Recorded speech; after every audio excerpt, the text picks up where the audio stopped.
Katy and the Stray Dog. A Katy the Witch story dedicated to Cassius Fox. Hello, this is Natasha, and I'm here with the latest story about Katy, a girl who lives a pretty ordinary life apart from one thing. She's a witch. She goes to school like everyone else, but she can do magic spells. And as you will hear in this story, so can her cat, whose name is Solomon. In a while, I'll tell you a little bit about our latest Patreon supporter, Cassius Fox, from Wellington in New Zealand. But first, here's the story that we've dedicated to him. When Katy was just a wee small witch, the family had a dog, but he lives with her dad now and is getting rather old. She has a cat called Solomon, but Katy always thought, and I think she's right here, don't you? That cats aren't quite the same as dogs. Not in the devotion department anyway. But a dog, if you love a dog, the dog will love you back to his or her dying breath. That dog will do anything for you.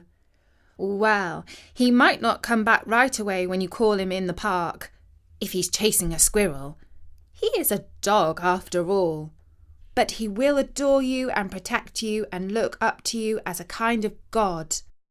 In other words, when it comes to pets, only a dog is the real deal. So, as soon as Katy was old enough to take a dog for a walk on her own, she wanted one. She bought a book that explained about all the different breeds, their habits, their temperaments, and their diets.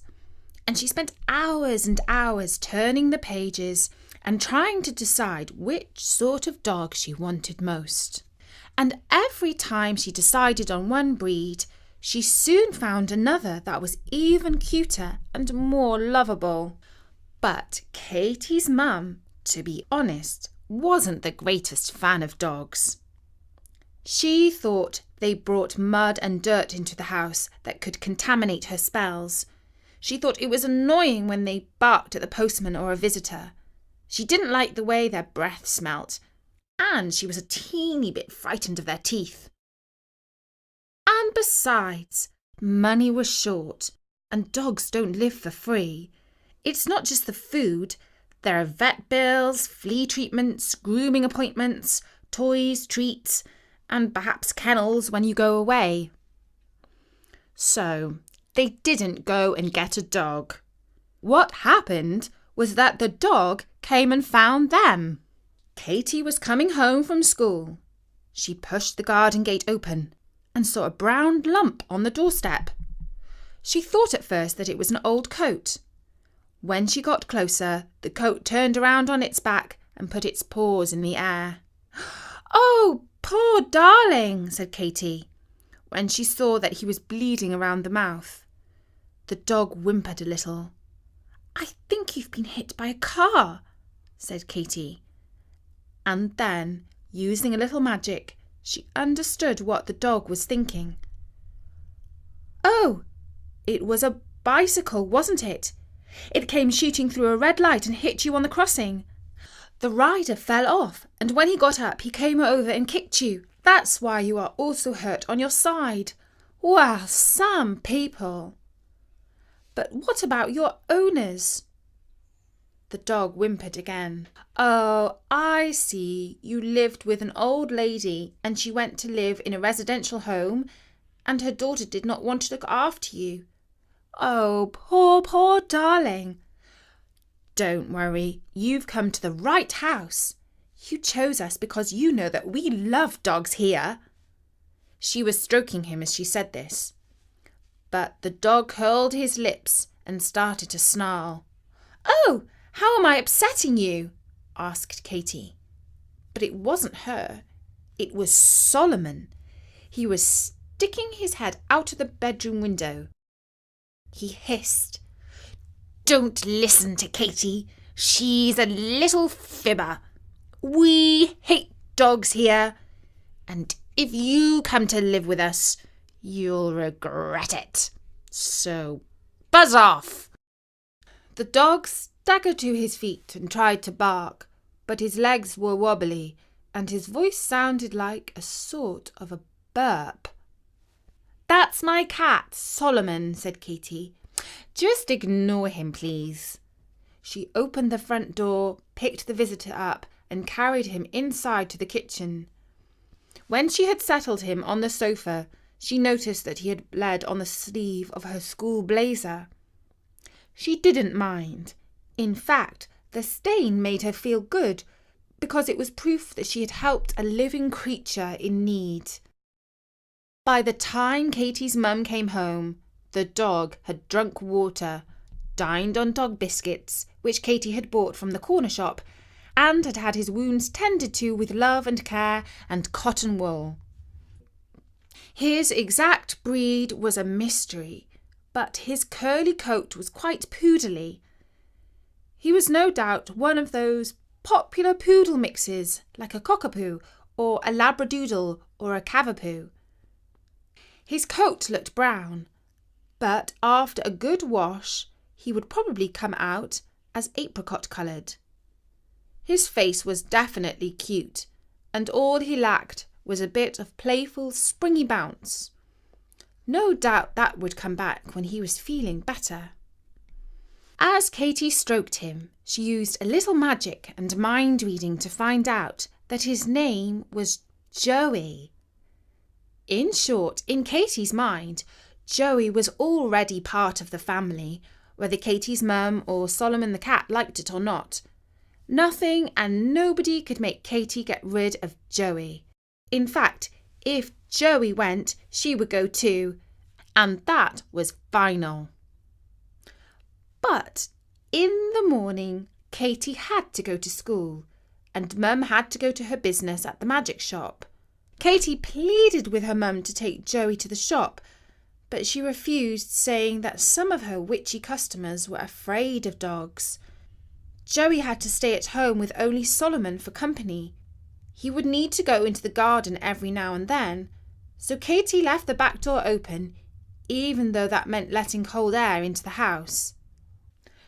It was Solomon's habit to sleep until about 9:30, when he would slink downstairs and find the breakfast that Katy always left for him in his bowl. When he slipped into the kitchen, he was met with a shrill and unexpected woof! The sight of a cat at close quarters in broad daylight made Joey forget all about his injuries. He was already starting to feel quite a bit better enough to jump straight off the sofa and to lunge at Solomon. Solomon coolly lifted up a paw and stuck out a razor-sharp claw. "Not so fast, Dumbo," he hissed. Joey skidded to a halt. He didn't want a claw in his face. "Woof, woof, woof," he said. "Oh, come off it. Stop that pathetic racket," said Solomon. "You smell worse than rotten fish. Why don't you go and take a bath?" And Joey found himself standing outside in the garden. Before he could say, "How did I get here?" a great slosh of water fell from the sky and landed on him. Joey shook himself dry, and another deluge came down. "Hey!" he woofed, before noticing that a cheeky grey squirrel was laughing at him. He wasn't going to let that mockery go unpunished. He chased the pesky rodent up a tree. The fugitive ran up the trunk and sat on a branch. But then, creak! The branch was bending under his weight because the squirrel was growing larger and larger. Then, snap! The giant pest with a bushy tail fell to the ground.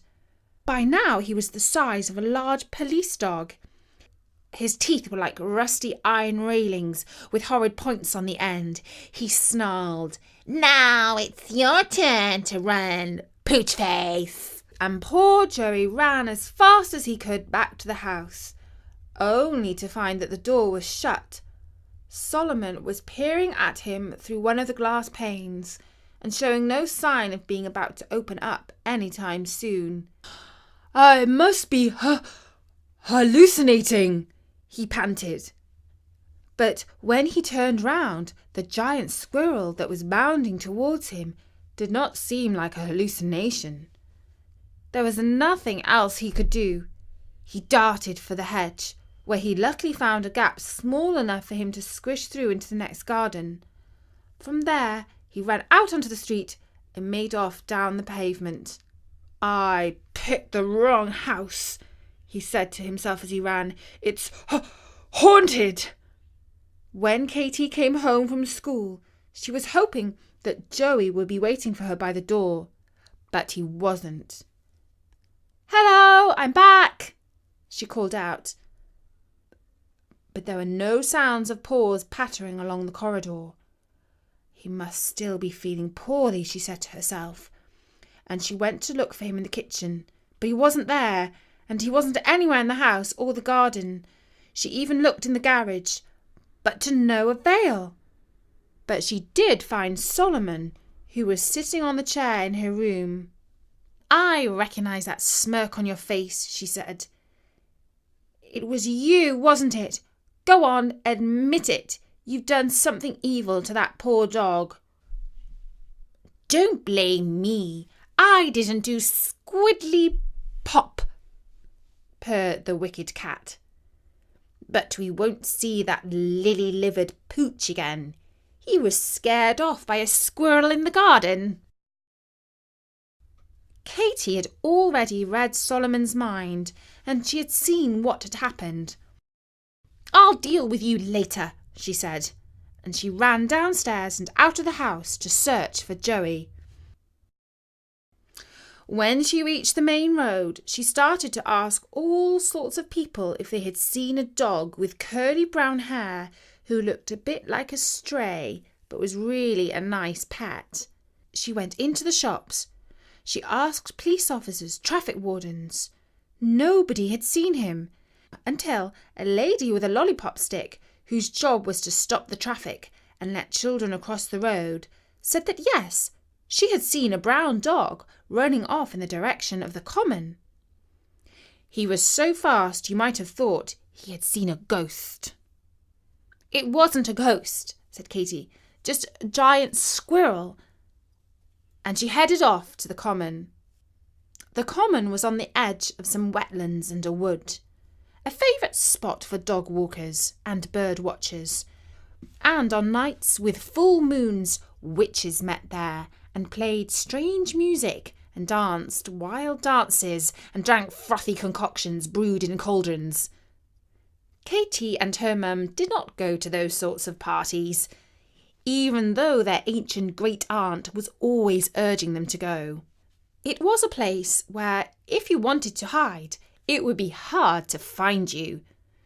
Fortunately, dog walkers are friendly people, and several of them confirmed that they had seen a lost-looking animal wandering around without an owner. Katy called. Katy whistled. Katy concentrated very hard trying to find Joey's thought wavelength, but all she could find were dozens of other dogs busy sniffing smells and hunting rabbits. In fact, Joey was deep inside the woods, where he could smell squirrels and rabbits and foxes, and he lay very, very low in a hollow full of leaves. And he did nothing but shiver and think how big and scary the world could be sometimes. Even Katy's magic could not find him, because he was keeping so still and was feeling so weak, in a condition that was barely perceptible even to a witch. But Katy was sure that he was there somewhere, so she kept on looking until it was starting to get dark, and then she knew she had to go home or else her mother would be worried. She did not sleep much that night, and when Solomon came in from his midnight hunting expedition, he did not come and curl up on her bed because he knew that she was still very angry with him. In the morning she got up early and headed back to the common. She took some cooked sausages with her, and certainly won the attention of plenty of dogs out for their morning walks. By the time she had to go to school, she had paw marks and dog slobber all over her uniform, and her face had been given a good wash by a Great Dane. After school she returned with Isis. The two girls called out, "Joey! Joey! Joey!" By now, quite a few of the regular dog walkers had heard about the lost dog, and all were keeping a lookout for him. "This is so sad," said Isis. "You don't know how much I want a dog myself. I can't bear to think that you found one, and then he run off. I can't imagine how you feel." It was now the weekend, and Katie's mum said, "Surely you are not going back to the common, Katie." But she was. By now, even Katie was beginning to lose hope. "I mustn't get down, or my magic powers will lose their force," she said to herself. And she tried to buck up her spirits by imagining Joey running towards her. So far, her magic powers had not been much help. "I haven't known him long enough," thought Katie. "We haven't formed a connection. He's afraid of me because of that giant squirrel. Oh, sometimes I could strangle Solomon. But then I can't blame him. He's just a cat after all." She thought of the giant footprints the squirrel had left behind in the garden. No wonder the poor dog was afraid, she thought to herself. And it was around then that she felt a nose sniffing around her pocket, where she had some especially deluxe dog treats to entice Joey. "Oh no, not again. I'm the most popular girl in town with all the dogs," thought Katie. She looked down and almost said, "Shoo!" But she had to swallow the word. "Shh! Joey!" she exclaimed. There he was, a manky, bedraggled, matted, tasselled, weary, tick-infested and sorry animal, but unmistakably Joey. Katie lifted him up in her arms. "Oh, Joey, I'm so sorry that Solomon scared you with his tricks, but, you know, I want you to live with us," she said. She carried him all the way home. When they were near her door, he started to tremble and to whimper. "Don't worry," she said. "Solomon has been given the direst warnings not to bother you." First, Joey was offered a big bowl of fresh water and a welcome home dinner of roast chicken, but he didn't want to eat or drink yet. Katie put him in the bath, and he emerged after double shampooing looking like a half-decent dog. He was ready to eat now and beginning to perk up. But then Solomon came into the kitchen. He perched himself on the counter and fixed his feline stare on Joey. "Buzz off, Solomon," said Katie. "Now's not the moment for your company." "Why should I?" said Solomon. "It's my house too, you know." And Katie could see that there was going to be a permanent standoff between the two animals.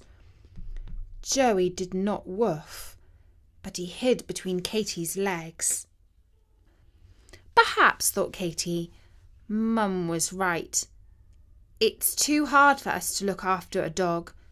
We are both out during the day, and a dog needs love and attention, not to mention protection from witchy cats. "I've an idea," said Solomon. "I'm not sure I want any of your ideas," said Katie. "You never do," he said. "But you should listen because I'm always right. You know Joey can't live here. So why don't you ask your friend Isis if she would like a dog? She's the sort of soft-headed wuss that goes wobbly-kneed at the thought of a furry friend. Why don't you give Joey to her?" Said said Katie. Perhaps you are right. You know that I am. And as it happened, he was. Isis had been talking to her mum about getting a rescue dog. And what better rescue dog to rescue than Joey? And so Joey went to live with a perfect family and eat perfect food and live a perfect dog's life. And everyone was happy. Well, except for Katie, who still wanted a pet dog, but she realised that there would come a time in her life when it was the right moment to get a dog. And for now, she would just have to wait. And that was the story of Katie and the Stray Dog, written by Bertie and read by me, Natasha, for StoryNori.com. We are delighted to dedicate this story to Cassius Fox. This is what his dad tells us about him. Cassius is 3 years old and turning 4 in a few weeks on the 21st of November. We live in Wellington, New Zealand, and he loves all sorts of stories. But his favourite ones are Alice in Wonderland and The Wizard of Oz. He really enjoys all of the Katie stories too, and loves cats and dogs, especially our cat Poppet. Well, Cassius, thank you for listening to our stories and for supporting us via our new Patreon page. And by the way, Solomon sends his regards to Poppet. Meow!